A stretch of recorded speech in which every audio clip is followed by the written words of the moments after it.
Bismillahirrahmanirrahim. Assalamualaikum warahmatullahi taala wabarakatuh. Ini adalah video yang ke-11, slot 11 di bawah tajuk ubahan bergabung SP 1.3.1, iaitu menentukan hubungan antara tiga atau lebih pembeli ubah bagi suatu ubahan bergabung di bawah tajuk mencari nilai pembeli ubah dalam ubahan bergabung. Pada video 10, kita telah mempelajari bagaimana kita nak membentuk persamaan bagi sesuatu ubahan bergabung. Maka pada video kali ini adalah sambungannya, iaitu kita mencari nilai pembeli ubah dalam ubahan bergabung. Saya akan berikan beberapa contoh dan juga soalan SPM akan dibincangkan dalam video kali ini. Cuba kita lihat contoh yang pertama. Hubungan di antara PQ dan R ialah P berubah secara langsung dengan kuasa 2Q dan secara songsang dengan R. Bermakna di sini ada dua ubahan, iaitu satu langsung dan satu songsang. Nilai diberi P8, Q2, R3. Ketiga-tiga nilai ini adalah untuk mencari nilai pemalah yang kita akan masukkan dalam persamaan yang kita bentuk nanti. Soalannya, hitungkan nilai P apabila Q sama dengan 8 dan R sama dengan 4. Apa yang perlu kita buat ialah langkah pertama, kita tulis hubungan P berubah secara langsung dengan kuasa 2Q dan secara songsang dengan R. Kemudian kita bentukkan satu persamaan dengan mendarabkan K ataupun pemalah ubahan dengan kuasa 2Q per R. Maka kita tulis P sama dengan K darab Q kuasa 2 per R. Jadi kita akan dapat P sama dengan K darab Q kuasa 2 per R seperti ini. Ini adalah satu persamaan umum. Untuk mendapatkan nilai K, kita gantikan nilai P8 Q2 R3. Jadi 8 2 3. Jadi kita akan dapat 8 sama dengan K didarabkan dengan 2 kuasa 2 per 3. Maka untuk dapatkan nilai K, saya darabkan 8 dengan 3, iaitu akan dapat 24 sama dengan K darab 2 kuasa 2 ataupun 4 didarab K, 4K. Bermaksud 24 sama dengan 4K ataupun 4K sama dengan 24. Jadi 1K nilainya adalah 6, iaitu 24 kita bagi 4. Maka kita akan dapat membentuk satu persamaan khusus dengan menggantikan nilai K6 ni dalam persamaan umum tadi. Jadi persamaan umum kita apa dia? Iaitu P sama dengan K didarab Q kuasa 2 per R. Jadi persamaan khusus kita P sama dengan 6 Q kuasa 2 per R.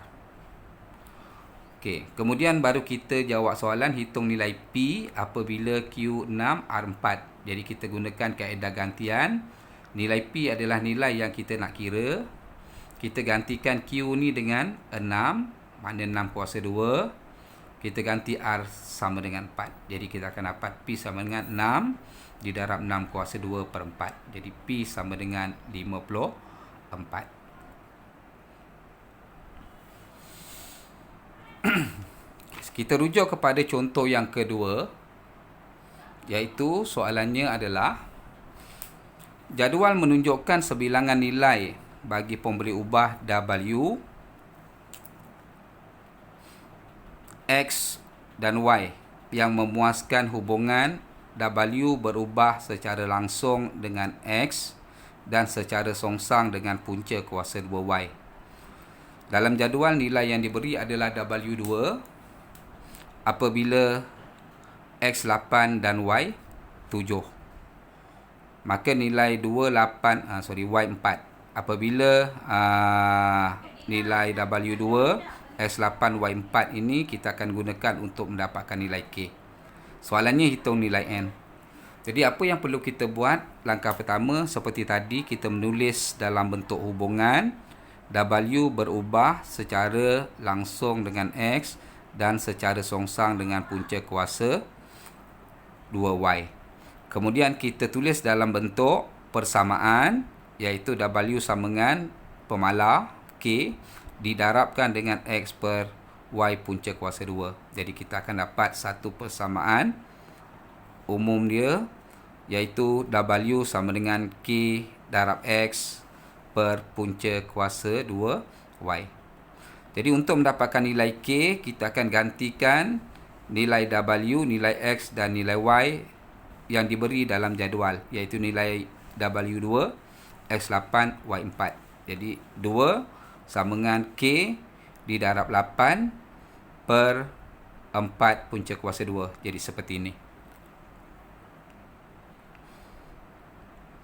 4 punca kuasa 2 ni adalah 2. Jadi bila kita darabkan dengan 2, kita akan dapat 4. K darab 8 adalah 8K. Maka 8K sama dengan 4. Ataupun 4 sama dengan 8K. Jadi untuk nilai K adalah 4 dibahagi 8 dapat 1 per 2. Jadi K sama dengan 1 per 2. Maka kita gantikan 1 per 2 ni tadi dalam persamaan ini.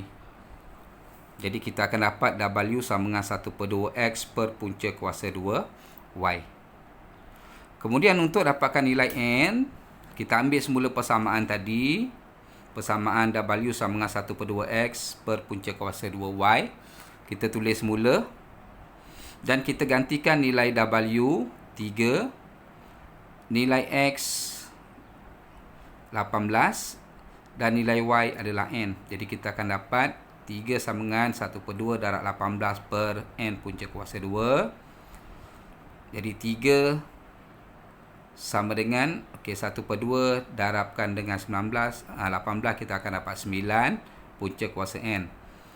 Maka punca kuasa N ni kita darabkan dengan 3. Kita akan dapat 3 didarab punca kuasa N sama dengan setengah darab 18 adalah 9.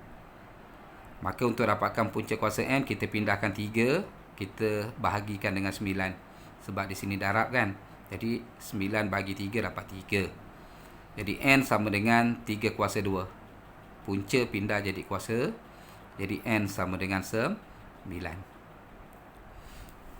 Saya tunjukkan lagi contoh yang ketiga. Jadual menunjukkan sebilangan nilai bagi pemboleh ubah W, X dan Y. Dengan keadaan W berubah secara langsung dengan kuasa 2X dan secara songsang dengan Y. Jadi hubungannya adalah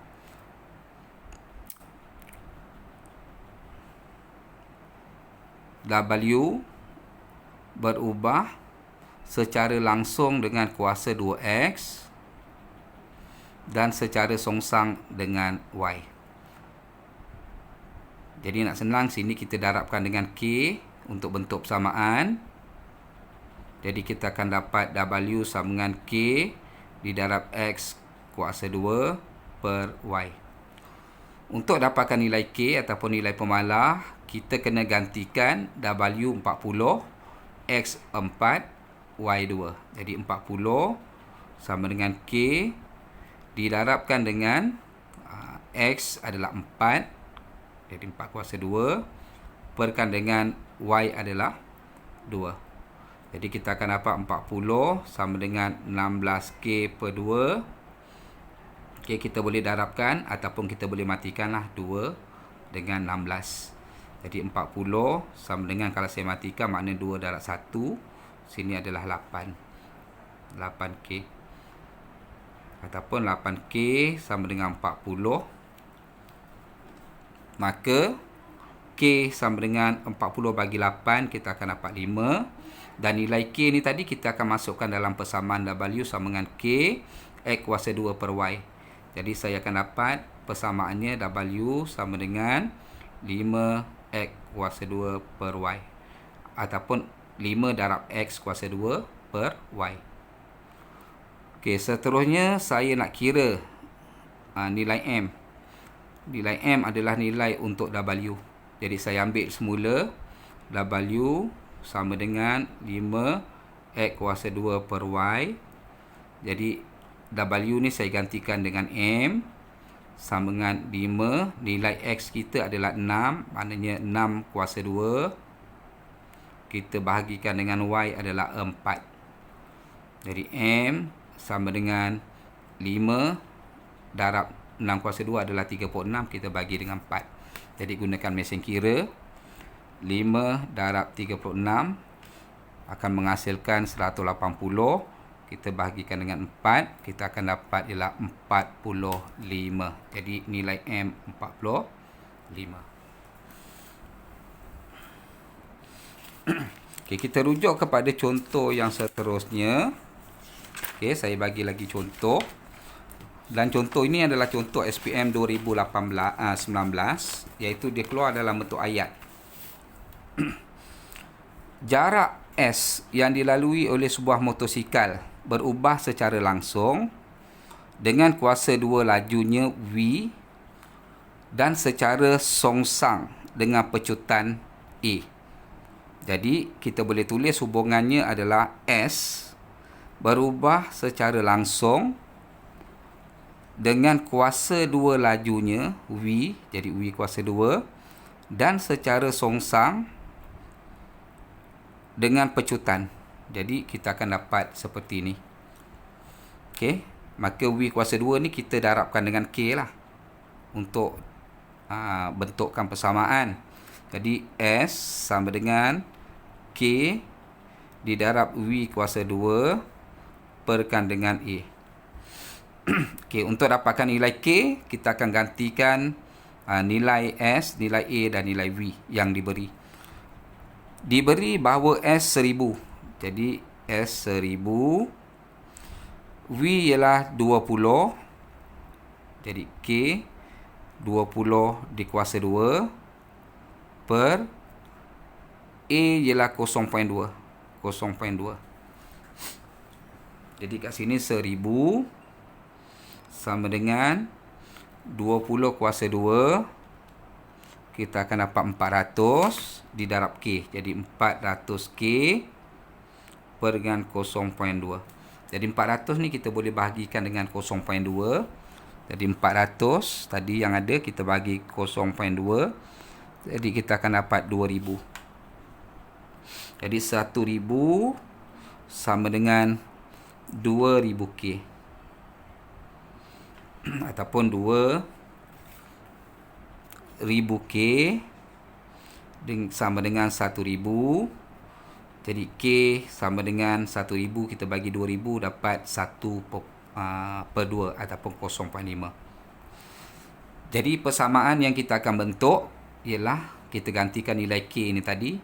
S sama dengan K adalah 1 per 2. Jadi 1 per 2 darab V kuasa 2 per A. Jadi kita akan dapat S sama dengan 1 per 2 didarab V kuasa 2 perkan dengan A. Okey.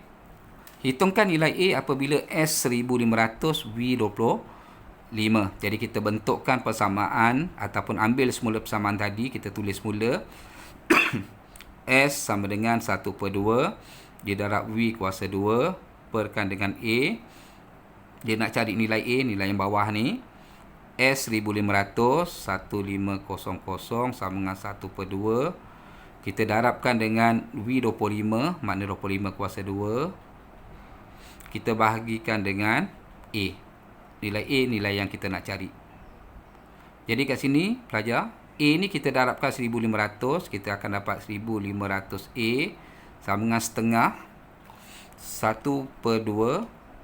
Kita darabkan dengan 25 kuasa 2. 25 kuasa 2. Jadi kita akan dapat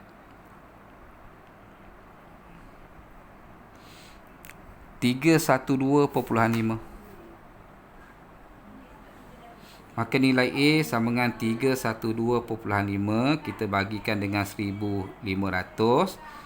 Jadi nilai A adalah 312.5. Kita bagikan dengan 1500.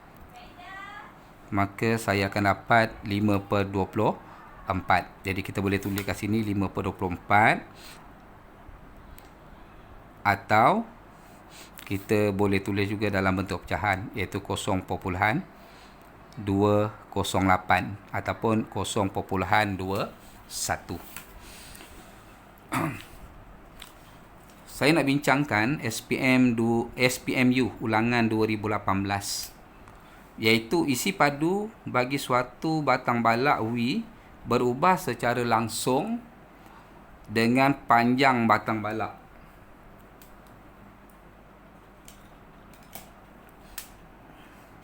H dan kuasa 2 lilitan balak J. Okey, jadi apakah hubungannya? Isi padu suatu batang balak V berubah secara langsung dengan panjang batang balak H dan kuasa 2 lilitan balak J. Jadi maknanya kedua-duanya berubah secara langsung. Okey. Jadi kat sini didarabkan dengan J kuasa 2. Okey. Okey, isi padu batang balak ialah 4. Maknanya V 4 144. Apabila panjang batang balak 20 dan lilitan batang balak ialah 1.5. Jadi data ini akan kita guna untuk mendapatkan nilai K. Okey, daripada hubungan kita akan darabkan dengan K. Jadi V sama dengan K didarab H didarab J kuasa 2. Okey, nilai V 144 sama dengan K didarabkan nilai H. H adalah apa tadi? H ialah panjang batang balak, iaitu 20, dan didarabkan dengan J jari ataupun lilitan balak. Jadi lilitan batang balak ialah 1.5 kuasa 2. Jadi kita akan dapat 144 sama dengan 20 didarabkan dengan 1.5 kuasa 2. Kita akan dapat di sini ialah 45. Jadi 45K ataupun 45K sama dengan 144. Jadi nilai K sama dengan 144 dibahagikan dengan 45. Kita dapat 3.15 ataupun kita dapat 16/5. Okey. 144 bagi 45, kita akan dapat 16/5. Jadi 16/5, ataupun kalau dalam perpuluhan kita akan dapat 3.2. Okey. Jadi kita masukkan nilai K ni tadi di dalam persamaan umum kita, iaitu V sama dengan K didarab H darab J kuasa 2. Maka persamaan yang terbentuk adalah V sama dengan 16/5. Ini adalah nilai K didarab H didarab J kuasa 2. Okey, kemudian nilai yang kita nak cari ialah hitungkan panjang dalam meter batang balak. Panjang ni tadi adalah H. Okey, jadi kita nak cari nilai H kat sini. Okey, jadi kita ambil semula V sama dengan 16/5 didarab H, nilai nak cari, didarab J kuasa 2. Okey, apakah nilai V dia ataupun isi padunya? Isi padu batang balak 1000. Jadi kat sini saya tulis 1000 sama dengan 16/5 didarabkan dengan H didarabkan dengan J. J ataupun lilitan batang balak adalah 2. Jadi 2 kuasa 2. Maka saya akan dapat di sini 1000 sama dengan 2 kuasa 2, 4 didarab 16. Jadi 4 darab 16, kita akan dapat 64/5. 64/5H. Ataupun kita darabkan 5 dengan 1000, kita akan dapat 5000 sama dengan 64 darab H, ataupun 64H sama dengan 5000 Jadi H sama dengan 5,000 kita bahagikan dengan 64. Jadi kita akan dapat nilai H iaitu 5,000 kita bahagikan dengan 64. Jadi kita akan dapat 78.125. Okey, sekian saja contoh dan juga soalan-soalan SPM yang saya dapat bincangkan di bawah tajuk hari ini, iaitu bagaimana kita nak menyelesaikan ataupun mencari nilai pemboleh ubah dalam suatu ubahan bergabung. Jadi tugasan pelajar-pelajar ialah yang pertama menonton video ini, yang kedua ialah menyelesaikan semua tugasan di dalam lembaran kerja ataupun modul yang saya akan forwardkan kepada pelajar. Sekian saja, semoga pelajar lebih berusaha, semangat dan fokus untuk menjawab soalan-soalan. Assalamualaikum warahmatullahi wabarakatuh.